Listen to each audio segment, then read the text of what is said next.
Were you preparing for Bangalore North Lok Sabha constituency, sir? I've been preparing for Bangalore or Bengaluru for a long time. ನಮಗೆ ನಾವು ಇಲ್ಲೇ ಹುಟ್ಟು ಬೆಳೆದಿದ್ದು.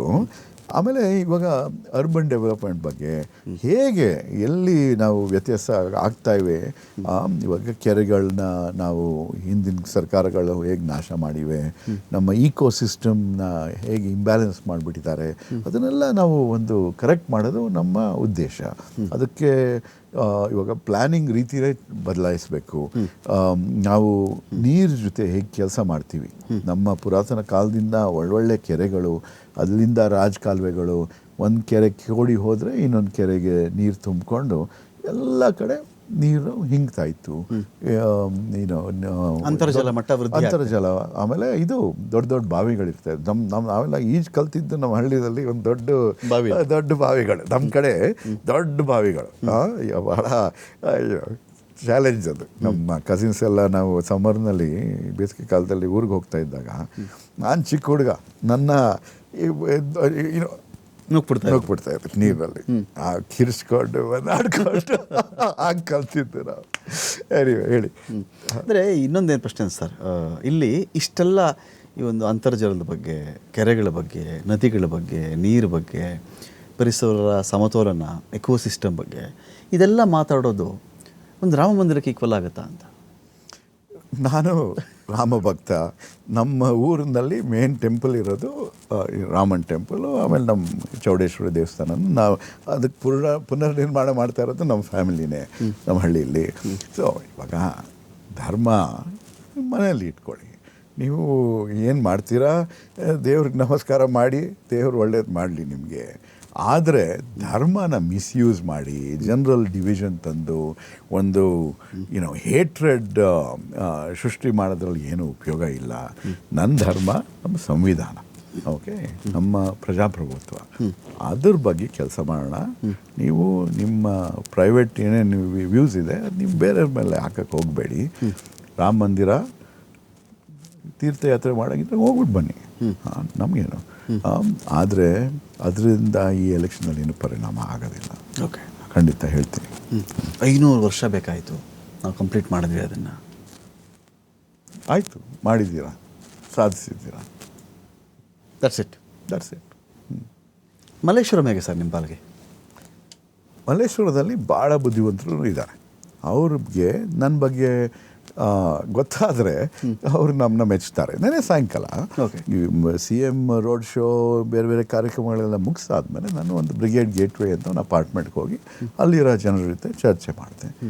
ನಿಜವಾಗ್ಲೂ ಅದಾದಮೇಲೆ ಇಂಥ ಒಳ್ಳೆ ಕ್ಯಾಂಡಿಡೇಟ್ ಕೊಟ್ಟಿದ್ದಾರಲ್ಲ ನಮಗೆ ಅಂತ ಅಂದ್ಬಿಟ್ಟು ನಿಮ್ಮ ಬಗ್ಗೆ ನಾವು ಎಲ್ಲರಿಗೂ ತಿಳಿಸ್ತೀವಿ ಅಂತ, ನಮ್ಗೆ ಗೊತ್ತಿರೋ ಫ್ಯಾಮಿಲಿ ಆ್ಯಂಡ್ ಫ್ರೆಂಡ್ಸ್ಗೂ ತಿಳಿಸ್ತೀವಿ ಅಂತ ಆ ಒಂದು ಪ್ರತಿಕ್ರಿಯೆ ಸಿಕ್ತು.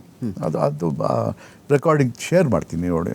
ಒಬ್ಬರು ನೀವು ಬೇರೆ ಪಕ್ಷದಲ್ಲಿ ಇದ್ದಿದ್ರೆ ಚೆನ್ನಾಗಿರ್ತಾ ಇತ್ತು, ಅಷ್ಟು ಒಳ್ಳೆ ಕ್ಯಾಂಡಿಡೇಟ್ ನೀವು, ಪಕ್ಷದಲ್ಲಿ ಬೇಡ ಬಿಜೆಪಿಗೆ ಬಂದ್ಬಿಡಿ ಅಂತನಾ? ಏನೋ ಅವ್ರಿಗೆ ಆ ಕಡೆ ಒಲವಿದೆ. ಹೇಳಿದೆ ನೋಡಿ, ಒಂದ್ಸತಿ ಆದರೂ ಬಿಟ್ಬಿಡಿ, ಕ್ಯಾಂಡಿಡೇಟ್ ನೋಡಿಬಿಟ್ಟು ನಿಮ್ಮ ಕ್ಷೇತ್ರ ಬದಲಾವಣೆ ತರೋನು ಯಾರು ಅಂತ ನೀವು ಯೋಚನೆ ಮಾಡಿಬಿಟ್ಟು ನಿಮ್ಮ ಮಕ್ಕಳ ಭವಿಷ್ಯದ ಬಗ್ಗೆ ಸ್ವಲ್ಪ ಯೋಚನೆ ಮಾಡಿಬಿಟ್ಟು ವೋಟ್ ಮಾಡಿ ಅಂತ ಹೇಳೋದು. ಸದಾನಂದ ಗೌಡರ ಕೆಲಸ ಆಧಾರದ ಮೇಲೆ ತಾವು ವೋಟ್ ಕೇಳೋದ? ಶೋಭಾ ಕರಂದ್ಲಾಜೆಯವರು ಅಲ್ಲಿ ಸಲ್ತಾ ಇಲ್ಲ, ಇಲ್ಲಿ ಸಲ್ತಾ ಇಲ್ಲ, ಇಲ್ಲೆಲ್ಲ ತೊಗೊಂಡು ಬಂದು ಹಾಕಿದ್ರು ಅನ್ನೋದ್ರ ಮೇಲೆ ರಾಜೀವ್ ಗೌಡರು ವೋಟ್ ಕೇಳ್ತಾರ? ರಾಜೀವ್ ಗೌಡರು ಏನು ಕೆಲಸ ಮಾಡಬಲ್ಲರು ಎನ್ನುವುದ್ರ ಮೇಲೆ ವೋಟ್ ಕೇಳ್ತಾರ? ನಮ್ಮದು ಪಾಸಿಟಿವ್ ಕ್ಯಾಂಪೇನ್. ಓಕೆ, ಅದು ನಾವು ಏನೋ ಒಂದು ಮ್ಯಾನಿಫೆಸ್ಟೋ ತರ್ತೀವಿ ಅಂತ ಅಂದ್ಕೊಳ್ಳಿ ಬೆಂಗಳೂರು ನಾರ್ತ್ಗೆ.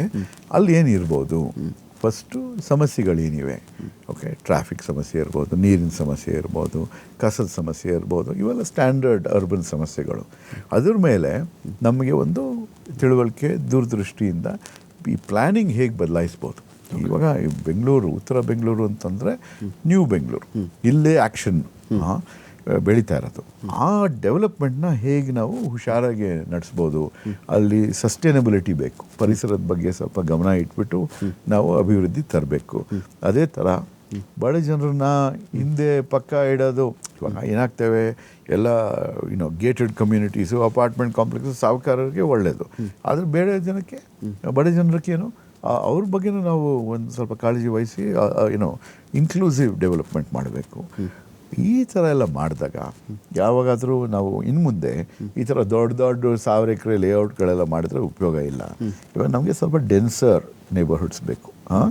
ಅಲ್ಲಿ 15 ನಿಮಿಷದಲ್ಲಿ ನಡ್ಕೊಂಡು ಹೋಗಿ ನಿಮಗೆ ಶಾಲೆ ಸಿಗಬೇಕು, ಆಸ್ಪತ್ರೆ ಸಿಗಬೇಕು, ತಿಂಡಿ ತಿನ್ನೋಕ್ಕೆ ಒಂದು ಆ ಜಾಗ ಸಿಗಬೇಕು, ಥಿಯೇಟರ್ ಇರಬೇಕು, ಈ ಥರ ಆಟ ಆಡೋಕ್ಕೆ ಒಂದು ಮೈದಾನ ಇರಬೇಕು, ಎಲ್ಲ ಬೇರೆ ಥರ ಪ್ಲ್ಯಾನ್ ಮಾಡಿದ್ರೆ ಇನ್ನು ಮುಂದೆ ನಿಜವಾಗ್ಲೂ 15 ಮಿನಿಟ್ಸ್ ಸಿಟೀಸ್ ಅಂತ ನಾವು ನೀರಿಗೂ ಪ್ರಾಮುಖ್ಯತೆ ಕೊಡಬೇಕು, ನಮ್ಮ ಗಿಡ ಮರಗಳಿಗೂ ಪ್ರಾಮುಖ್ಯತೆ ಕೊಡಬೇಕು, ಅವೆಲ್ಲ ಮಾಡ್ಬೋದು. ಇಲ್ಲಿವರೆಗೂ ಆ ಥರ ಮಾಡಿಲ್ಲ. ಇನ್ನು ಮುಂದೆ ನಾವು ಮಾಡಿಸ್ತೀವಿ. Thank you sir. ಇಷ್ಟೊತ್ತು ಈ ಸಂದರ್ಶನದಲ್ಲಿ ಪಾಲ್ಗೊಂಡು ಸಾಕಷ್ಟು ವಿಷಯಗಳ ಬಗ್ಗೆ ಮಾತಾಡಿದ್ರಿ. ಈ ಚುನಾವಣೆ ತಮಗೆ ಒಳ್ಳೆಯದಾಗಲಿ. Thank you Ramakant.